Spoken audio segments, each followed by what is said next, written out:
My name is Andrew Reeves. I'm the director of the Wiedenbaum Center and a professor of political science. So wonderful to welcome everyone here today to Wiedenbaum Forum.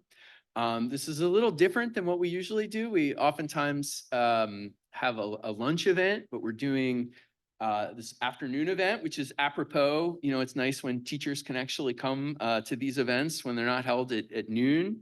And we're excited to see a lot of our friends from the community. And are there some students here from different classes? So welcome everyone. For those in the audience who may not be familiar with the Wiedenbaum Center, we're a research institute that supports social science research in the fields of public policy, economics, political science, and sociology. The center provides funding for faculty in these disciplines, as well as support for their grant work.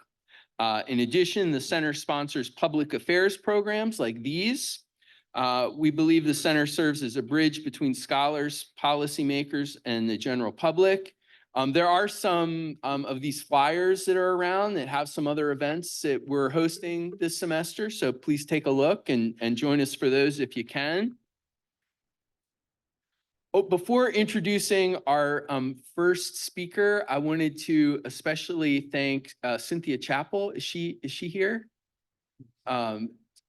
She's just a phenomenal community member. She is the founder of Black Girls Do STEM and came up with the idea to do this event today. We're extremely grateful to have her in our Wiedenbaum community. And also thank you to the School of Law's Public Interest Law and Policy Speaker Series for co-sponsoring this event.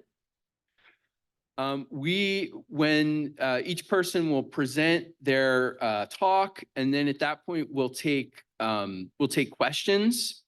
We'll go ahead and raise your hand if you have a question, and we'll come to you with a microphone. We're streaming live through via Zoom.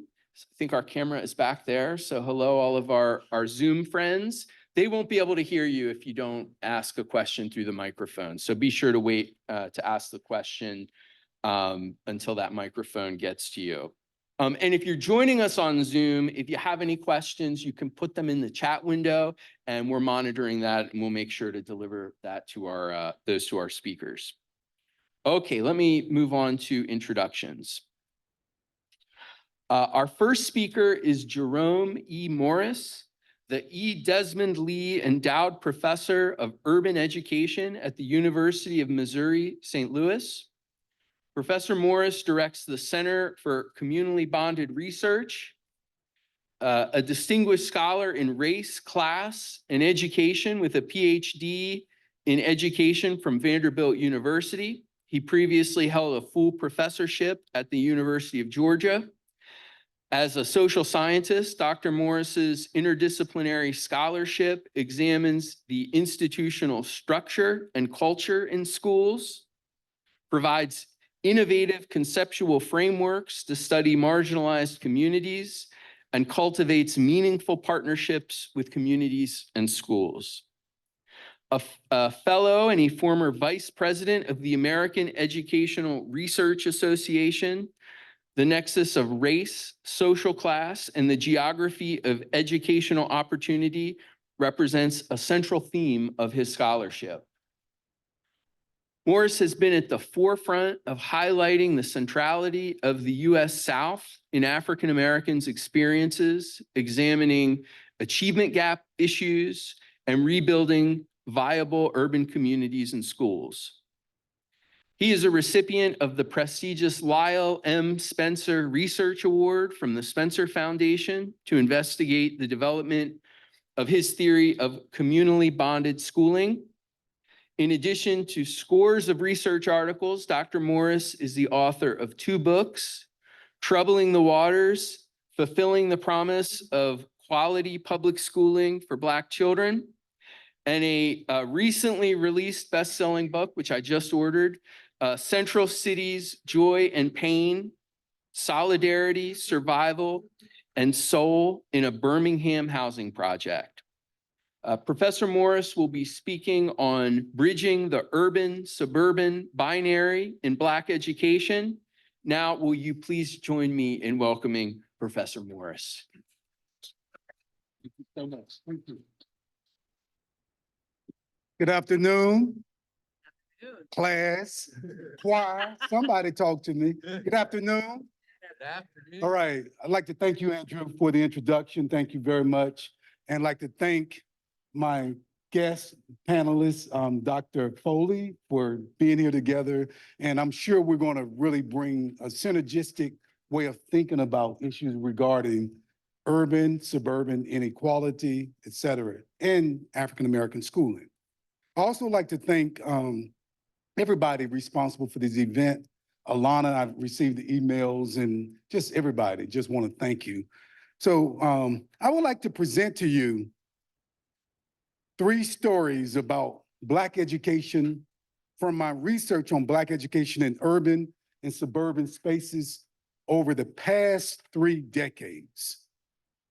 The first comes from my new book, Central Cities, Joy and Pain, Solidarity, Survival, and Soul in a Birmingham Housing Project.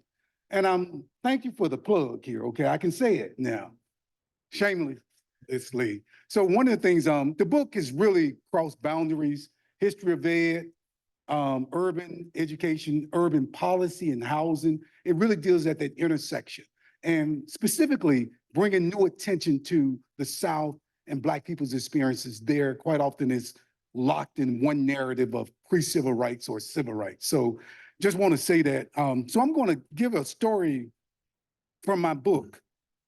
The second story, though, that's the first story from Central Cities, Joy and Pain.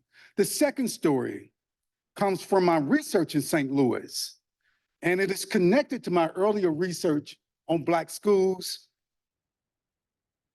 Andrew mentioned about my book I had written called Trouble in the Waters. And that particular book really focused on the desegregation plan and the consequences for Black families and communities, looking at the transportation or the movement of Black children from urban spaces into predominantly white suburbs, as well as understanding Black communities in St. Louis. I know Washington University, some of the leadership was instrumental in forging or shaping some of that. And I'll talk about that, but not just so much about the DSEG plan. And the third is from my ongoing research in Black suburban school districts. Quite often, as Dr. Foley, I'm sure is going to talk about, we have this monolithic view of suburbs. And I've done some research in Atlanta, Georgia, looking at Black suburbs. And I've extended some of that work here in St. Louis, looking at Black suburbs here and the diversity of those Black suburbs. I'd like to begin an excerpt from my book, Central Cities, Joy and Pain. Just follow me here. Honey, I always told Joanne, and Joanne is my mother, that she could have been doing something else besides just cleaning white folks' houses. But she had to make some money to take care of y'all. These were Aunt Sandra's words. Aunt Sandra was one of my mother's younger sisters and was also our babysitter. Whenever she came over to keep us, Aunt Sandra especially made sure the apartment was pristine. Her obsession with keeping everything clean showed how she didn't want to be, as she described, you know, one of those nice, nasty people. You know, folks who like to look good when they hang out with their friends, but they keep a nasty house. In addition to protecting us, Aunt Sandra also cleaned so that, quote, the white folks living in Central City. This was a public housing project in which my family had moved into in 1968, shortly after Dr. King had been assassinated, because after his assassination, there were hundreds of rebellions throughout the United States. And consequently, something that Congress had filibustered for decades, the Fair Housing Act. Guess what Congress decided to do? Within 2 weeks after Dr. King's assassination, Congress said, we're going to pass the Fair Housing Act. Now, why didn't they do it 2 decades before? So agitation, struggle brought about change. We saw that in St. Louis, right? Folks were cool about giving some opportunities to Black folks shortly after Michael Brown. Folks pulled him back. I'm talking truth here, okay? So that was how we got to a predominantly white public housing community. In 1968, I was born 2 weeks before Dr. King's assassination. We moved there December. Shortly afterwards, we were there 2 years. My brothers tell the story. The white folks fled the projects. So it looked like it could have been a nice narrative around low-income Black and white folks getting together. But as Du Bois said, this whiteness had some property to it. The white folks pulled it out quickly. So we were left in an all-Black public housing project within 2 or 3 years.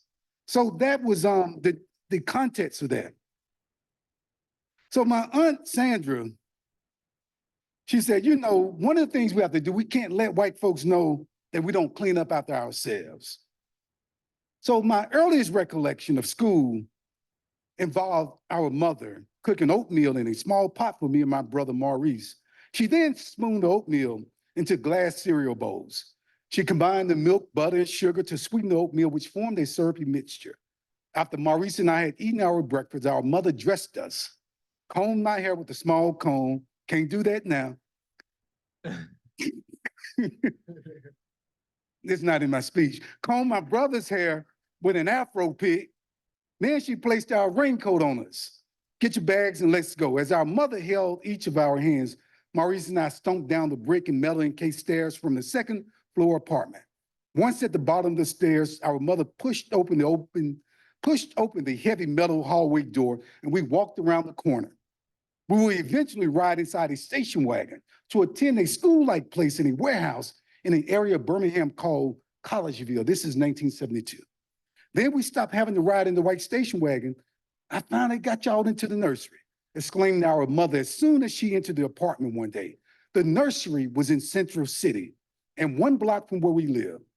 On my first day at the nursery, I walked into the building with my mother, but I did not want to stay. I want to go home. I cried, not used to being left alone with strangers. I did not want to leave the comforts of 2508, apartment C, 6 Terrace North in Central City. My brother Maurice attended the nursery, but he was in another room. I was no longer at my mother's side or with my Aunt Sandra's, which had always been the case for the first 3 or 4 years of my life. I was no longer with my other 4 older brothers and our baby sister. But being with someone other than my mother or Aunt Sandra was different. But one teacher in particular, I call her Miss McShay, she made that transition easier. Miss McShay was a recent graduate of Spelman College, a historically Black women college in Atlanta, Georgia. During an interview for the research study that initially was about the displacement of Black families from a public housing community, I talked to Miss McShay years later. During the interview, she had told me that she had been studying and had become certified in the Montessori method. Miss McShay had been one of the first teachers in Birmingham to be trained using this approach. What would you like to do today, Jerome? She asked. I enjoyed playing games and making snacks such as roasted pumpkin seeds and oatmeal and coconut cookies. I love going to the nursery. I didn't cry anymore, where we snacked on vanilla wafers, banana slices, grapes, and crackers. I didn't say school, did I? I went for the snacks. This is an excerpt from my book, Central City's Joy and Pain. The second story takes place in St. Louis. It's a piece, I suppose, let me just show you. Here's the book, Central City's Joy and Pain. The second story takes place in St. Louis. Residents of the historic St. Louis neighborhood called the Ville for years have been fighting to stop the closing of Charles H. Sumner High School, which is the oldest Black high school west of the Mississippi River. Sumner High School had been under repeated threats of closure from the school board and the superintendent, who cited the decline in enrollment. The most recent such threat arose in December 2020. Established in 1875, Sumner High School was named after a U.S. senator who vehemently opposed slavery. The school's alumni represents a who's who of Black people, including Tina Turner, Chuck Berry, comedian and civil rights activist Dick Gregory, and tennis legend Arthur Ashe. Throughout Black people's history in the US, predominantly Black public schools, since Reconstruction, have served as pillars in Black communities.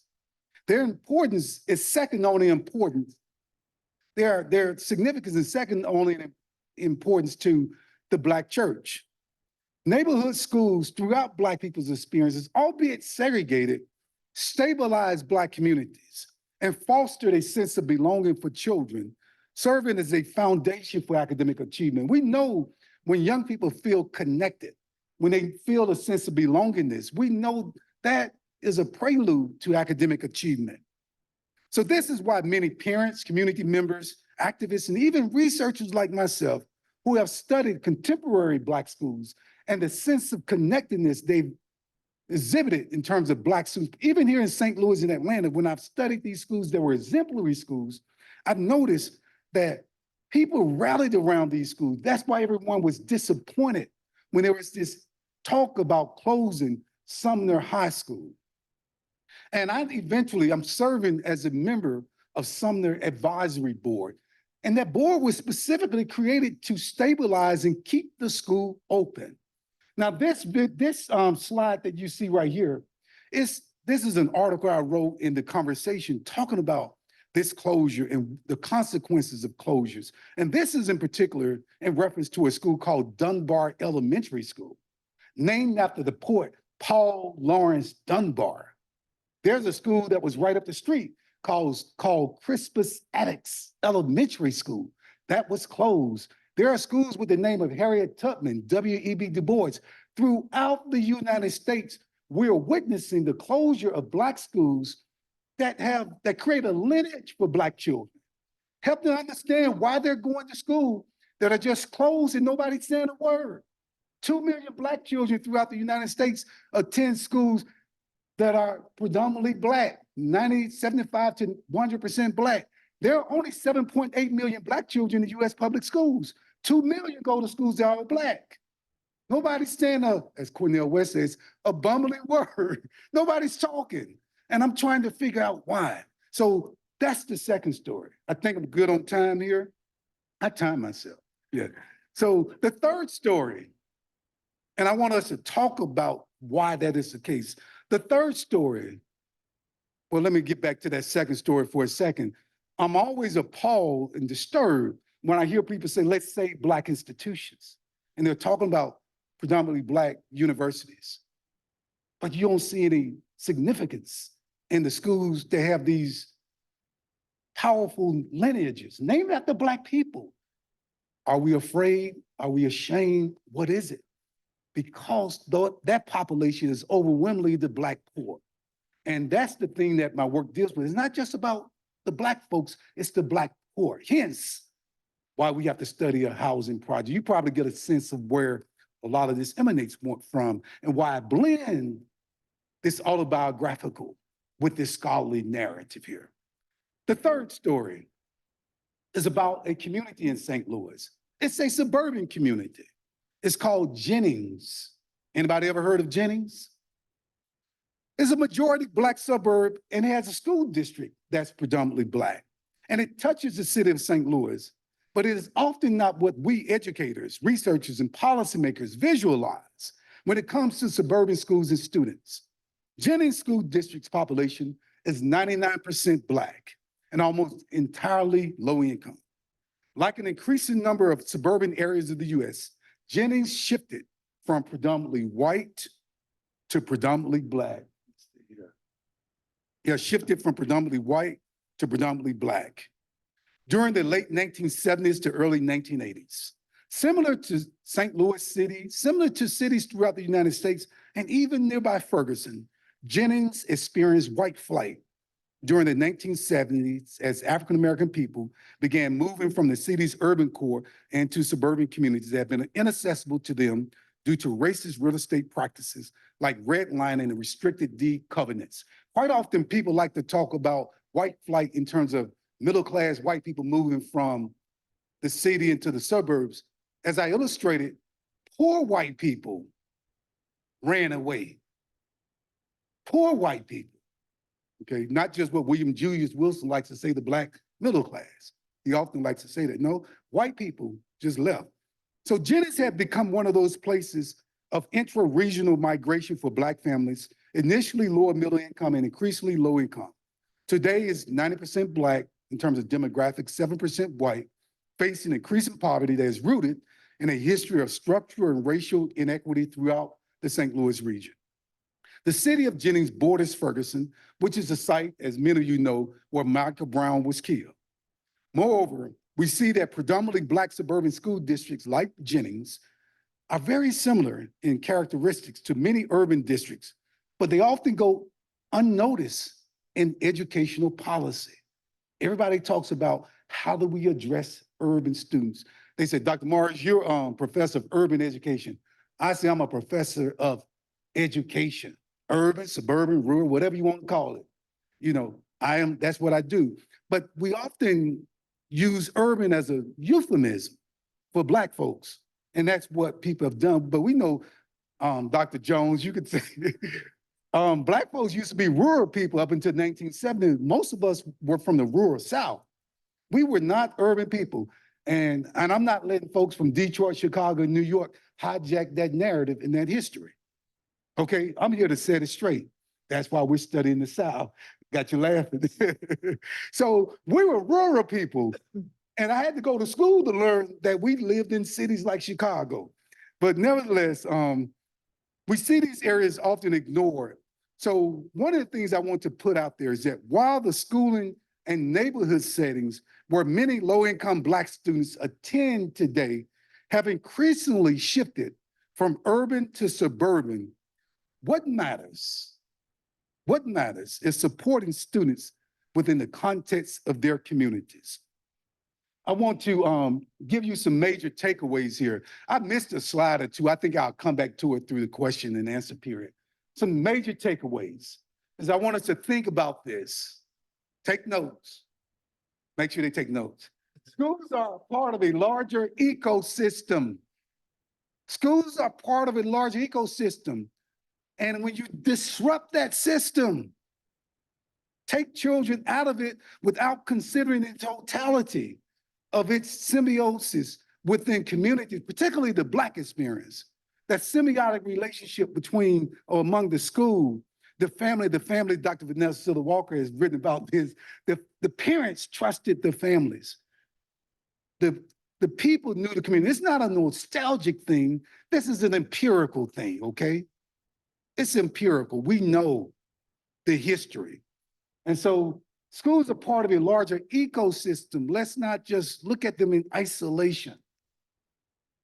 The importance of transcending the urban-suburban binary, as I've alluded to earlier, talked about. The third is that school closings represent an act of black community killing.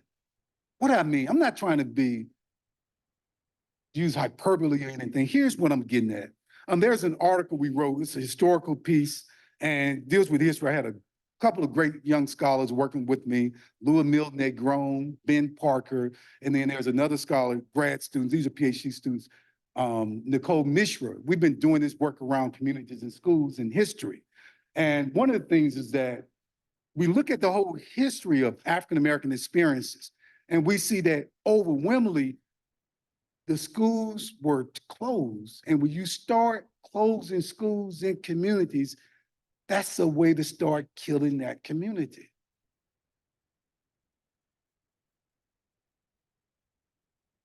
Fourth, the need to ensure financial solvency for Black K-12 schools, whether urban or suburban. And that's a major thing. You know, like any university, you have endowments. When you have solvency, you can do things as endowed professor says, in perpetuity. You hear that word, right? So the point of it is solvency. How do we create that? And that needs to be considered. And I'll talk about it in questions and answers. Am I good with time, Andrew? Okay. Where are we, about 15 minutes? We're pushing 3:30. Okay. So one final thing. I want to be respectful of my colleagues, is that going to school is not just about a physical place. It is about the relationships that children have with the educators and the curricula they are being taught. Going to school is not just about a physical place, it's about the relationships. I'm going to stop with that. Thank you very much, everybody.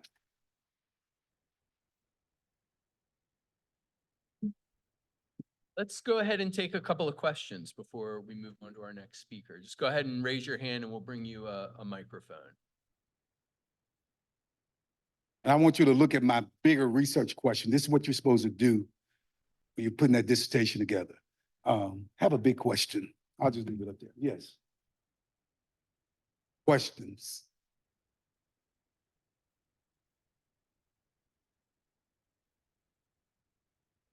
Hi there. One of your takeaways, it referred to financial solvency. Yes. Can you elaborate a little bit about financial solvency, given that most school districts are tied to the income levels of their districts? Right. That's a great question. I expected that one too. That's a great point. One of the things I think, similarly, there have been efforts to support HBCUs with a White House initiative in terms of putting some funding into the schools. So how can we have a conversation about supporting historic Black schools?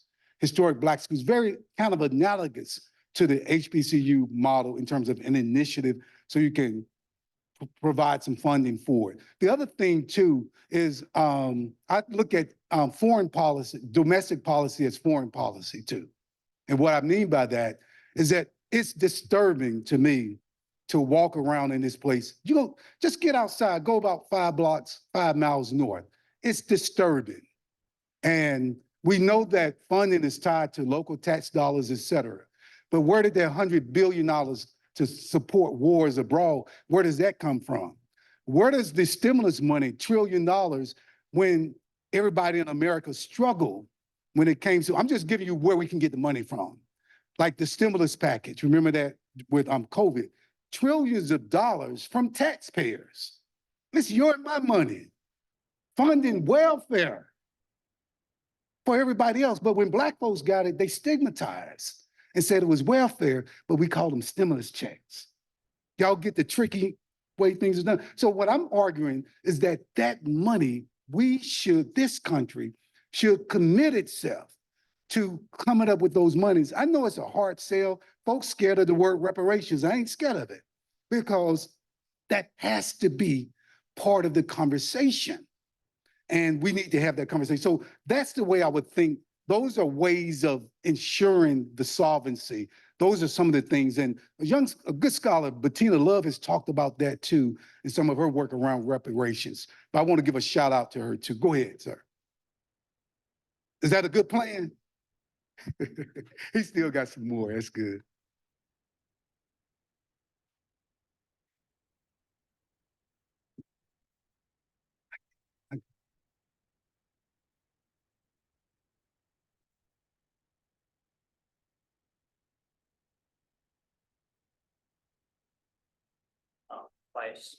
By grants to the states for primary, secondary, and higher education. Right. That's it. That's it. That's right on. Thank you for that. 60 years later. And we need, exactly. Great. Great question. Thank you very much. Dr. Morris, could I ask sort of along these lines? I'm thinking about, St. Louis and the St. Louis metro area and the fragmentation that we see here in municipal governments and school district control. Right. And I'm just wondering, in the course of your research, if there are political solutions or institutional solutions that we can be on the lookout for to help support these Black schools. No, to deal with the fragmentation of the. Well, having very localized school districts right, that are controlling things versus, counties or things like that. Yeah, some of the political solutions, people have talked about metropolitan forms of government. And I've seen that in Nashville, Tennessee. Nashville, Davidson County has that. But it's got other drawbacks to that. And so maybe if you go to that kind of model and that becomes one way to think about it. I know there were multiple conversations a few years back, but it's like it's died down here in St. Louis. There was something called, you all know, like Better Together and all that. So that's, yeah. But I think getting to what this gentleman here said, I think there would have to be some federal intervention though. And so I don't see how you can deal with that from a local perspective. Thank you. We may have to go a little bit to give her. We'll be good. Yeah. Hello, Hello. of Sumner High School. Okay. And I really appreciate your bringing Sumner High School to the attention of the audience. Thank you. Question is in that neighborhood, in that DeVille neighborhood, not only is Sumner being challenged, but other schools as well, even if they're still open. I'm on the education committee for Sumner High School. And my question is, although we talk about political, looking at political ways to deal with the issues, what do you think of encouraging deep, broad thinking within academia on the place of schools in society? Because I have observed over all these years, since I graduated from Sumner High School, that the entire neighborhood has been bled of its businesses, of its people, and other resources that stabilize the community. So is there any way to bring interest across the board in academia and in the city itself to appreciate the schools and the history of schools in St. Louis, as I said before, and the role of schools in society, in our communities, in our city as a whole? Well, that's a great question because it gets back to some of the work. Let me just show you something. I wasn't going to really do it, but let me just. Yeah. So can you see this graph here a little bit? I'm modifying it. My other one's going to come out in a publication. But I've developed this theory around communally bonded schooling. And one of the things is about looking at the school as part of the community. And so we've seen with DeVille is the economic neglect of that area. Okay, so you have businesses and people have written tons of work around the suburbanization of St. Louis.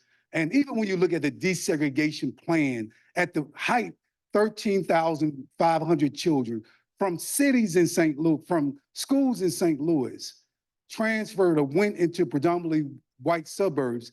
Consequently, when they became adults, they have no allegiance, no connection to those communities. Those communities struggle over time. I'm not blaming Black people. I'm saying that the city itself, there's been that ignoring of that whole community. And there are a lot of other dynamics associated with that. So, but the thing is that in order for schools to thrive, the community, there has to be a place-based approach. There have been people who've talked about moving to opportunity, moving children from poor communities to affluent communities. They often see Black males struggle when you do that. But the other thing though too is how do we have these place-based conversations, not predicated on gentrifying it with white folks? And that's the challenge. That's the challenge. And my thing is that we have to have an interdisciplinary conversation about that, economists, everybody. But the fundamental commitment has to be, sounds very critical race theory, centering Black people though. It's got to be, and it can't be, how can we make St. Louis look great? No, how can we help Black folks in St. Louis? That's got to be the question. Nobody raises that question. So I understand what you're saying. There's a wonderful group. They're trying to do that. It's called the Greater Ville. I mean, it's called For the Ville. You probably know the guy who's involved with that. He went to school here, Aaron Williams. But there are people or different organizations, entities I'm connected with. They are raising these questions, but how do you coalesce them to be on one accord so that you're moving in a united way to address these issues that are deeply rooted, though? I can't fully answer that question. I have to stop. Please join me in thanking Dr. Morris. Very much.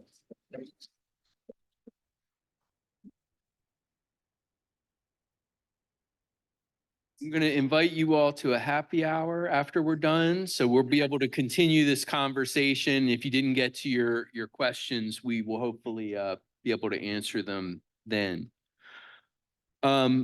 It's a real honor to introduce our second speaker, Dr. Nadirah Farah Foley.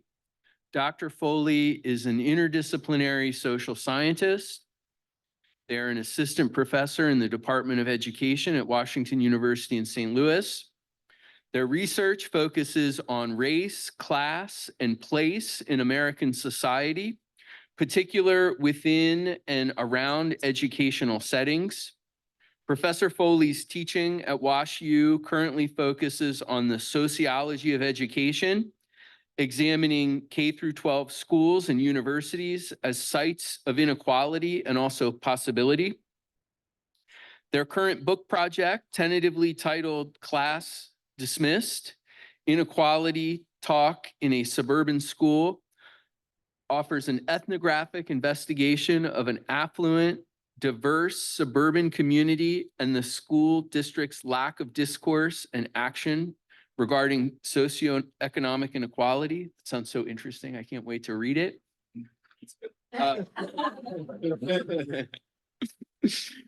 Prior to joining WashU, Professor Foley held a postdoctoral position at New York University, contributing to a Gates Foundation funded project on continuous improvement and equity. They hold a PhD in education from Harvard University, an MSED in higher education from the University of Pennsylvania, and an AB in classics from Princeton University. Professor Foley will be speaking on suburban inequality in education. Now, please join me in welcoming Professor Foley.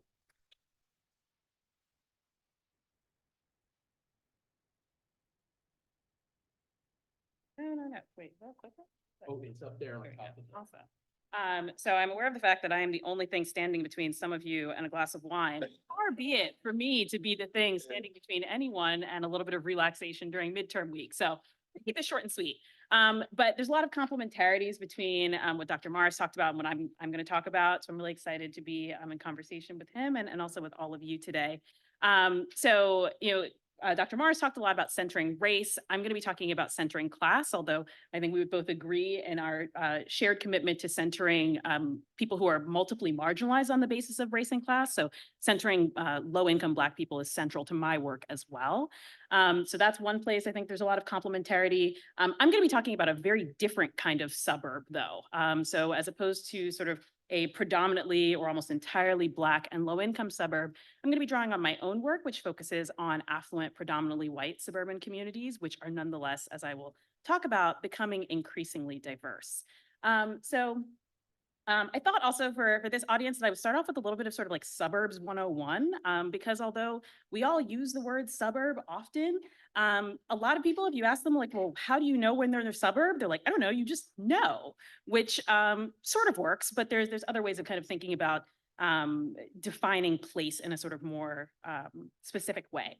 So that was a long intro, but I also just want to say thank you to the Wiedenbaum Center for the invitation to be here today. And it's also really fun to see friends and colleagues. Y'all heard my job talk. Why are y'all here? But thank you. And also students, shout out to whichever one of my colleagues got some of my students here, because I didn't tell y'all I was talking today. But anyway, really, really lovely to be in this space and to get to share a little bit about the things that I'm thinking about all the time. So first I want to make a pitch for like why we should care about the suburbs, right? Like that's where anything interesting goes to die, right? That's where you go when you've given up on life. Yes, but we should care about the suburbs because it's actually where a lot of the action is. It's where, so if you look at, if you combine the smaller metropolitan and large suburban, that's the sort of category of places that I'm talking about when I talk about suburban communities. You can see that that's actually where most Americans live. So even if we think that they're incredibly boring places, they are places where most people live and therefore I think are worthy of study. And yet when you look at, academic conferences, you'll often see sessions on, rural education or urban sociology. But we haven't quite made like suburban sociology or suburban education pop yet. I'm working on it, me and my colleagues. Yeah, so there are spaces that I think are hugely important and consequential, but that don't get enough attention often. Okay, so let's talk about like what is a suburb. So what is meant by suburb and suburban is complex and not always neatly delineated by sort of municipal boundaries. But as my colleagues and I have argued, that doesn't mean that the category is useless, simply that it's one that we need to be very specific about what dimensions of place we're talking about when we talk about suburban. So one way that we'll often talk about the suburbs is in their relationship to or proximity to the urban core. And so we could be talking about literally, like if you talk to a demographer and they talk about the suburbs, they'll often be gesturing to like the metropolitan statistical area minus the primary city, right? So everything else that falls within that sort of urbanized area, but that's not the center city, would be the suburbs. But we also could think about this in terms of, there's other sorts of relationships, political relationships between cities and suburbs that we might care about. We might want to think about like where political power resides. Does it reside, is the county seat in the city or is it somewhere in the burbs, right? Those are things that we might care about. We also might care about, I joked earlier about like, I don't know, I know it when I feel it when I'm in a suburb. And that sounds sort of non-academic, except, well, you put an ism on it and make it a zombie word, and suddenly it's an academic thing, right? So this idea of suburbanisms, which is sort of suburban ways of being. So for this, we might be thinking about things like what the built environment looks like. So perhaps a landscape that is more heavily residential, that has less of a commercial tax base. Or a space where the housing stock is predominantly single family homes, or a space where you have to use a car to get around, as opposed to there being sort of more public transit or infrastructure for walking. So all those are sorts of things that we might think of as constituting suburbanisms. And then demographics, and Dr. Morris, pointed to this when he was saying that, we often use urban as sort of a euphemism for Black and or low income. And we do the reverse with suburban, right? Often, and this is one of my like pet peeves, you'll see in like political coverage, people talk about suburban voters. And like, they're not talking about my mama, okay? Like they are talking about, a white woman who's taking her, kids to soccer practice. And, I think it's really important that we push back on this idea of equating suburban with whiteness and middle classness. However, I do think that to the extent that using suburban as a stand-in for those things, like there is some, I think it's gesturing to the ways that the suburb is a racial project, right? And the ways that the suburb as a space is a class exclusive space as it was sort of ideally constructed. So it's not wholly inaccurate, but it's an incomplete picture. And so it's one that my work is very much about pushing back on. This is what a lot of us think of when we think of the suburbs, right? We think of like the white picket fence, very Leave It to Beaver. And I love this, this quote from historian Andrew Weiss, who says, "Historians have done a better job of excluding African Americans from the suburbs than even white suburbanites have." And so, a lot of us who are doing this work on sort of complicating our scholarly and public imagination around the suburbs are really, pushing back on reifying this controlling image of the suburbs as racially and socioeconomically homogenous. It's not an image that is accurate in 2024, if it ever was totally accurate, but it is nonetheless one that we are very much, that we have to push back against because it's so strongly held. So, okay, so I'll talk a little bit about sort of what sorts of changes we're seeing in the suburbs. So first, we're seeing huge racial demographic changes. So you can see that in 1990, the suburbs were about 81% white, and that's gone down to about 65% white in 2010. And that trend has continued if you looked at like 2020 census data. And that trend looks even more stark in some ways if you look at what's happening for racially minoritized groups. So the figure on the right, you can see that now the majority of all of these racial groups reside in suburban space. The reason I don't say the majority of all racial groups is because we don't have good data on this for Indigenous folks. And it's quite possible that they are one of the major racial or ethnic groups for which this trend does not hold. But nonetheless, I think all of this sort of motivates the fact that like, caring about the suburbs is really important because it's not even just that that's the majority of like where white people live, where the majority of people of most racial and ethnic groups live. As there's been these sort of shifts in the racial demographics of the suburbs, I think it's also really important to highlight that within that racial diversification, there's also been a massive amount of ethnic diversification.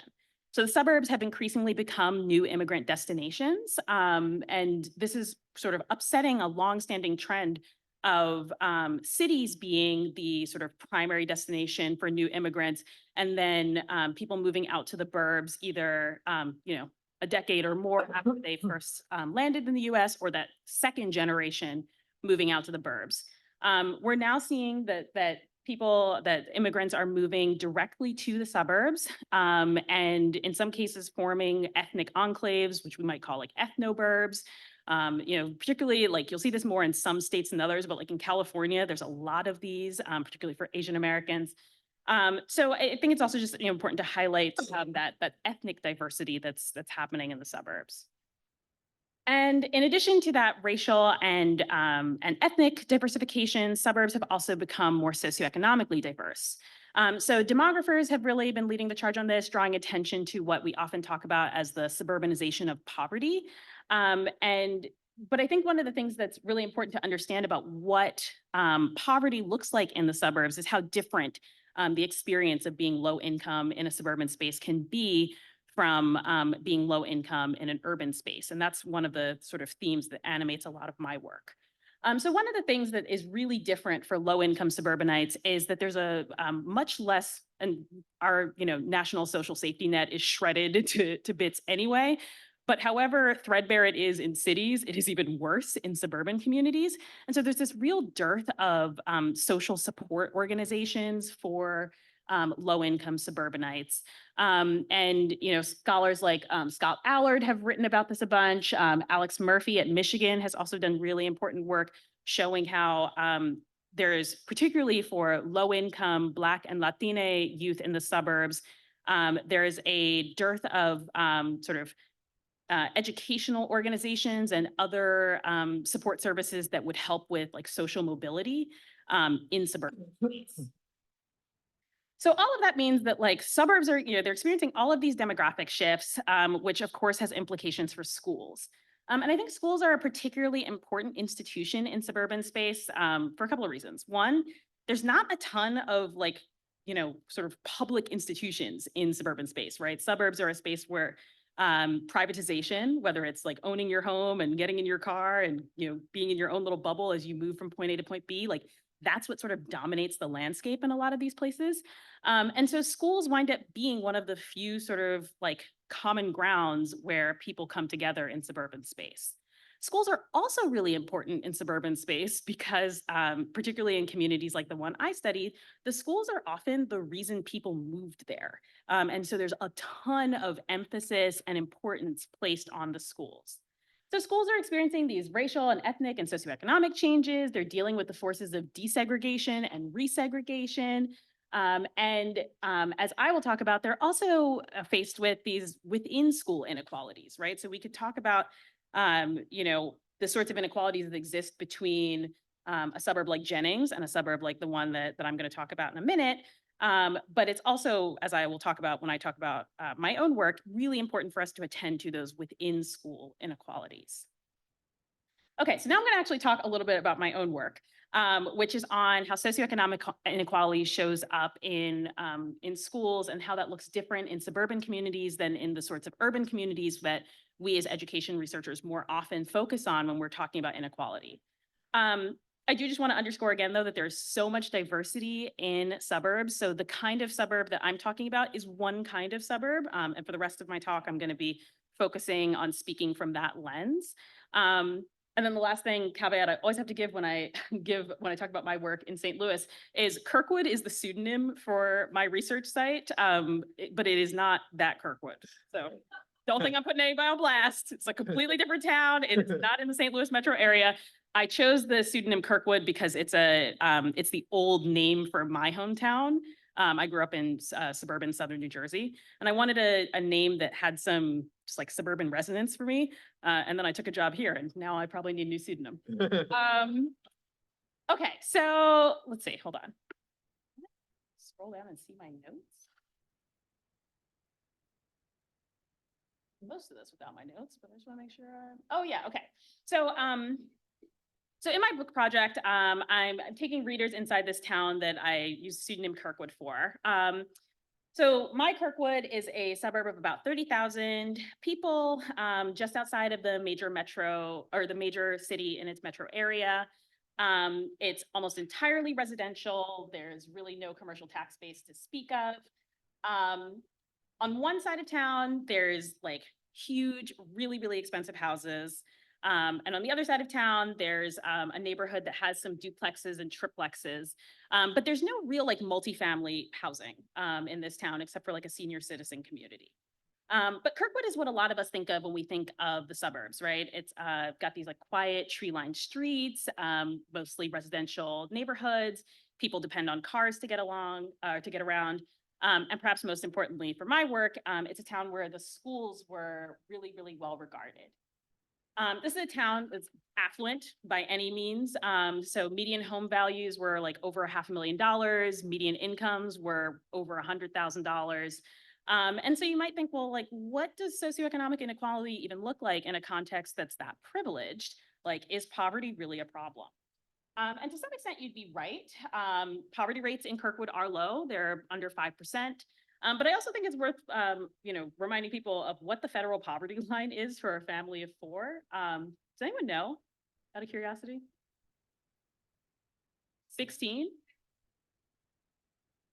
Ah, wow! Someone knew. I love that. Okay, yes. So sorry, I realize people on Zoom can't hear. But someone did actually know that the federal poverty line for a family of four in 2023 was $30,000. That's not a lot of money.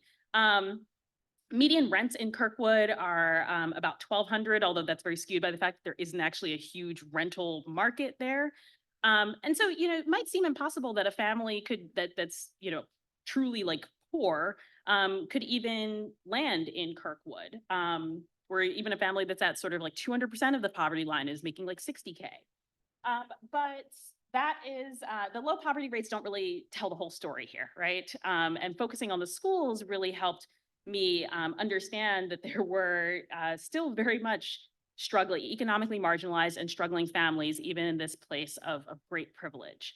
And so I think that contexts like this really are emblematic of why those of us who are concerned with socioeconomic inequality more broadly need to care about the suburbs, and why we need to sort of widen our lens beyond looking at those below the federal poverty line.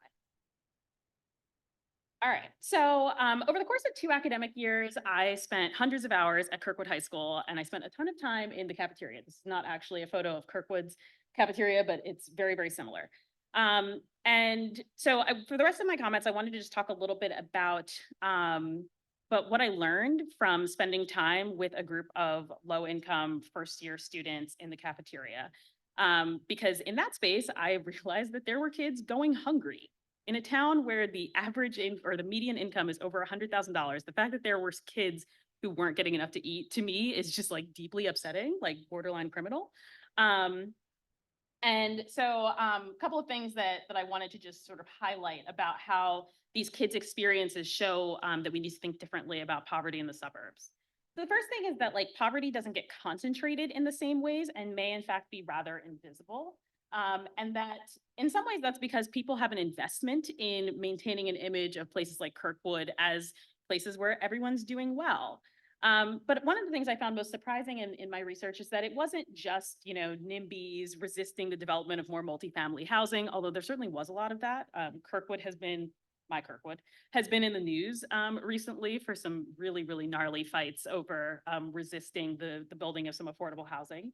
But even the low-income students that I interviewed often pushed back on the idea that they could be low income or struggling. They were like, no, like we're in the suburbs, like we've made it. And I'm like, baby, you don't have lunch money. You are like, eating your friend's pizza crust because you're so hungry. So there's ways that that controlling narrative or controlling image of the suburbs, I think makes it really hard for us to address suburban inequality. Second thing is that, as I've said, our social safety net is in tatters. And is particularly bad at addressing poverty in places where it's not concentrated.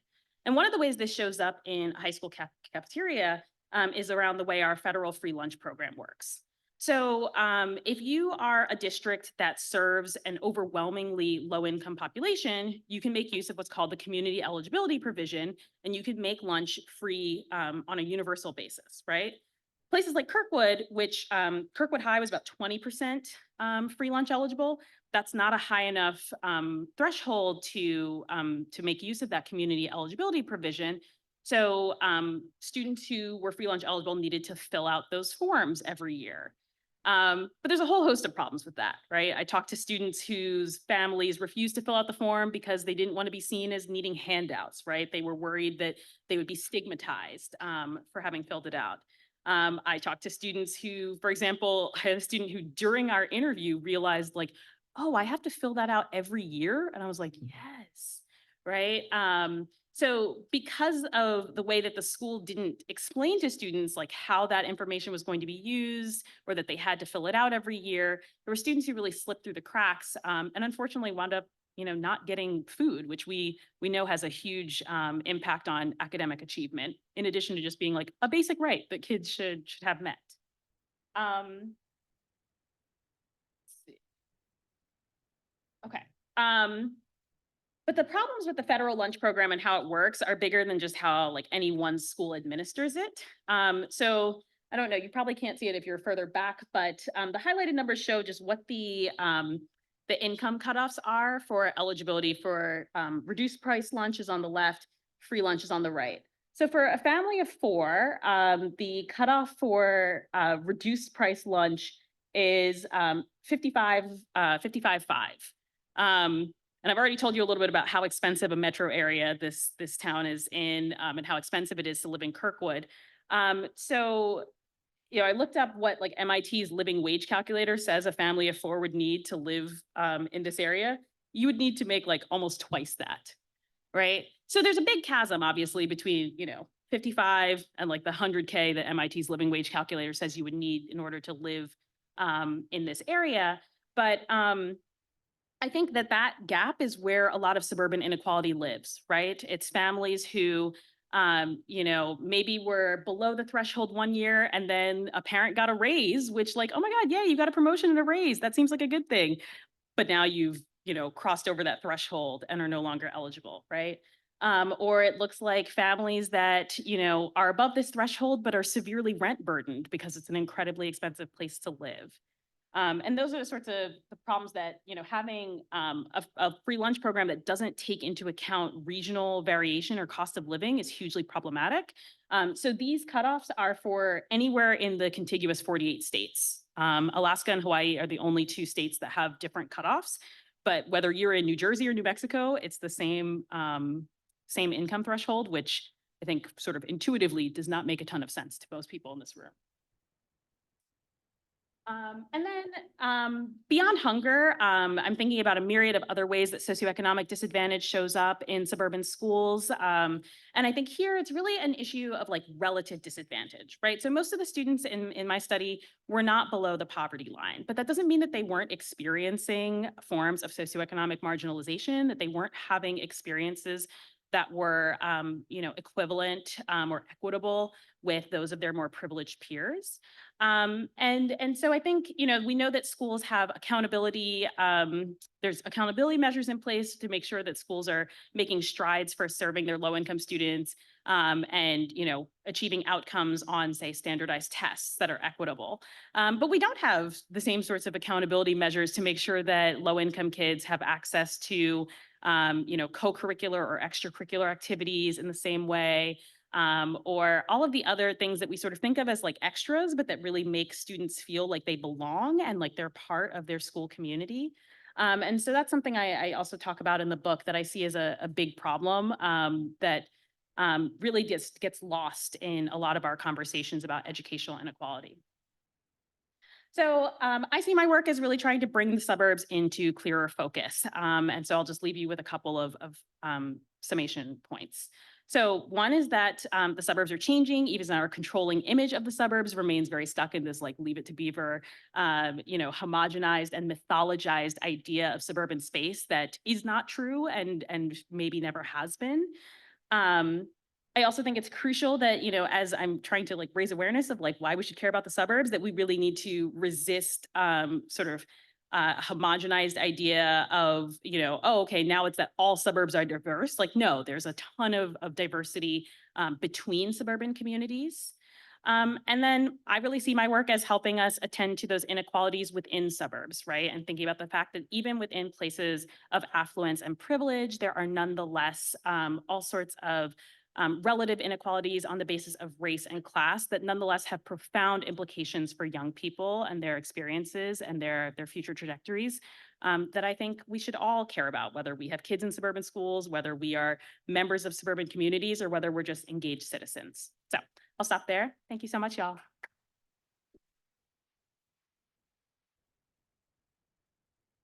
All right, let's take about 5 or 10 minutes of questions. We're going to start with Cynthia. Cynthia, at the beginning of the talk today, I gave you a big thanks. Like you were part of this. Yes, I'm super excited for this. I came in just a little bit late. But just over relate to everything that you're saying. Of course, I run an organization here locally, and we did something very similar at Black Girls Do STEM to make sure that we were not intentionally sort of missing that middle income of what we know are going to be somewhat those parents that's not going to qualify by federal guidelines and federal standards, but still can afford a $3,000 high impact, high quality STEM program for their kids. And so we also use that MIT wage calculator. However, we as even a small nonprofit has missed out on opportunities because we're not holding to this idea of high poverty schools and what that percentage is on par with federal limits for like free and reduced price lunching. And so what is the policy conversation that we need to be having even at that high up federal level to really say this should not be the practice and families of four should not be living at $30,000, right? And then we should also then be having those federal funds supplement even this middle income of folks, right? Or like what does that look like, and like what is the policy that we can be advocating for? Yeah, I feel like that's the $1 million question. Like, how do we get this country to care about poor people? Yeah, I don't have an answer for that, but touch and agree. I'm with you. Hello. So I'm Darcella. I have a little bit of trivia for you since you mentioned Professor Leave It to Beaver. Her character was supposed to be from East St. Louis, so you know. Yeah, her character is from East St. Louis. So my question, now you have, so I grew up in South St. Louis here, the Grove. Wasn't fancy back then. And it was part of the 1984 desegregation program. I am a product of a white mother raised in that community. And what she said to me at 12 years old was, remember, you are going out there to desegregate, not integrate. And understand that they don't want you to integrate. So that's what she said to us. So her thing was, you go out, you get as much as you can, and you bring it back and do something with it going forward. So I think that's so sad that was really what was put in my head at 12 and 13 years old. And I remembered it all till 53. But my question is, understanding that is what a lot of people still believe, is that, quite frankly, I don't believe we achieved integration. We definitely got desegregation, and now it's being resegregated. How do we truly impact the integration of places? Because it's not going to stop. Black folks aren't going to stop going to live in other places, to your point. And then to the other professor's point, I think we must understand, it always makes me cringe when I hear other Black folks say, we just got to make sure we only focus on Black folks, or we ensure we focus on just Black folks. Because I think it forgets that many of us cannot trace back to a volunteer immigration to America. Many of us, our ancestors did not volunteer to be here. So what that means is that we were here when the beginning was happening and we bought into the American dream. at our very, very deepest forefathers. And so it doesn't surprise me when other Black folks don't support other Black folks, because we're Americans. And Americans believe in self and independence. And since we have made poverty an immoral act, right? We've equated poverty with immorality somehow. It, I think it's a bigger thing than just saying, hey, Black folks, let's get together. I think we have to really work on our mindset when it comes to sticking together. So that's just kind of, I want to throw that out to you. And what do you think, and how does that impact your studies, or have you found that in any parts of your studies? Yeah, that question about desegregation versus integration, we were literally talking about this. We read Carolyn Tyson's Integration Interrupted for my social ed class last week. So this is that distinction I think is a really, really important one. One thing that there's a chapter in my book manuscript on an anti-racist parent coalition that formed in Kirkwood. And it's a multiracial coalition, but primarily led by Black parents. And they're really working to push the Kirkwood Public Schools on issues of racial equity. And one of the things I think is really important about that parent coalition is, although they are primarily a group of Black parents, they are a group of class privileged Black parents. And so there's ways that, you know, a lot of previous work on sort of Black parents' relationships to predominantly white suburban school districts has been one of finding that those parents don't have a lot of power or a lot of ability to shape and influence the schools. But what I find really interesting about this parent coalition is because these are class privileged Black parents, they actually are able to exert, they use sort of middle class tools of engagement to successfully influence the schools in a lot of ways. In the chapter, I also talk about how their class privilege in some ways winds up blinkering them a little bit to some of the experiences of like low income Black families. So there's definitely limits to their advocacy. But I do think that, you know, whereas I think there's a big difference between, and I think, you know, voluntary integration programs are so important. But I think there's a big difference between those sorts of programs which cast you know, Black students coming into these suburban schools as beneficiaries. I think there's a big difference between that and communities like the one I study, where these are Black families who live here, right? Live in this context, who feel every bit as entitled as their white counterparts to make demands on the school district and to have their voices heard, and they expect the schools to respond to them and in timely fashion. So I think, you know, I hear you on having some sort of skepticism about like, oh, is it just going to be that all Black folk are going to get together and we're going to fix this? But I do really believe in the power of coalitions, and I definitely can see examples of in my own research site of how that sort of coalition has been able to you know, create positive change that doesn't just, they're not just advocating for their kids, they're advocating for policies that will hopefully help all Black children in that context.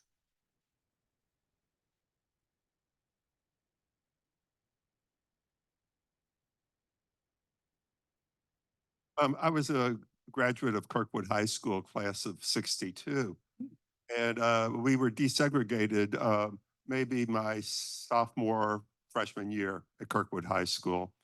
And Kirkwood has remarkable segregation that we had Meacham Park, which was 100% Black, and the rest of Kirkwood, which was 99+% white.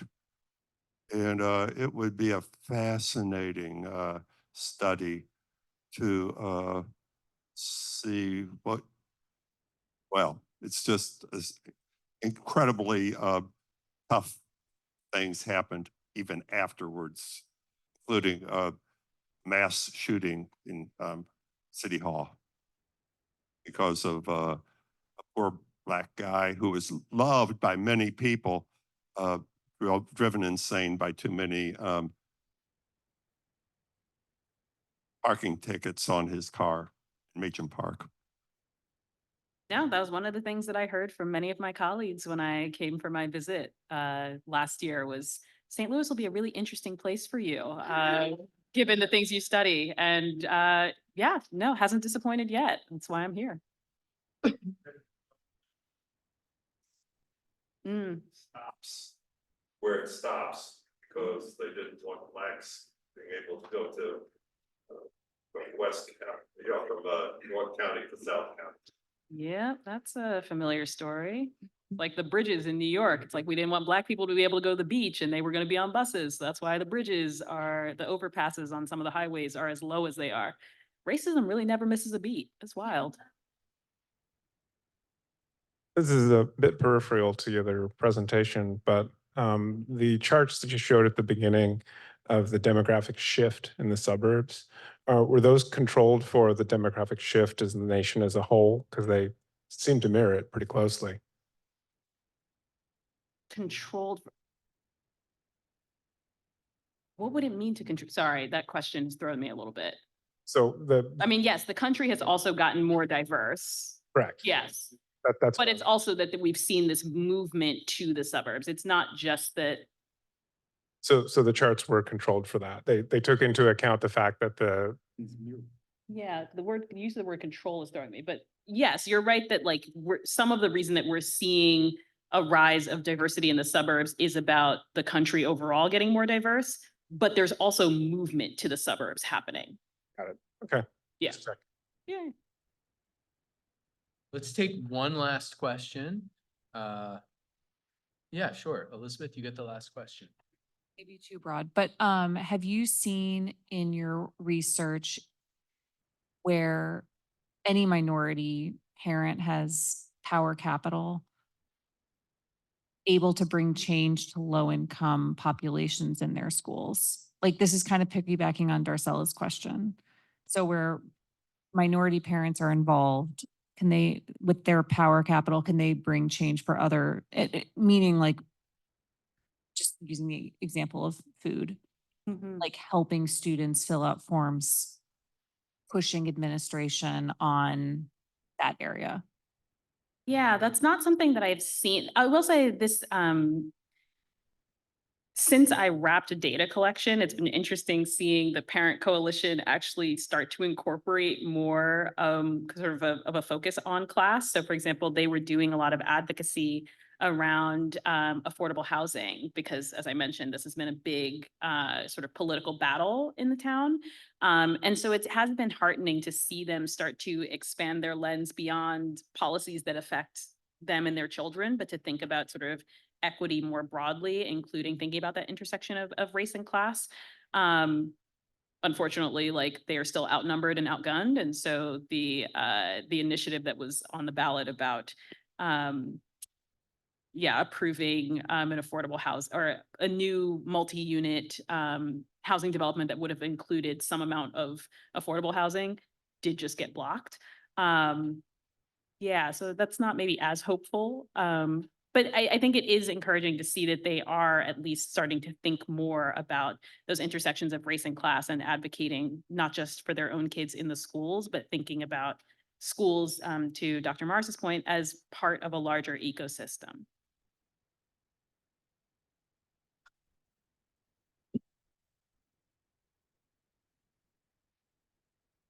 All right. Now I am the only one standing between you and happy hour. What an honor. I mean, this was just a really phenomenal opportunity to be in conversation with these two really magnificent scholars. So please join me again in thanking Dr. Morris and Dr. Foley.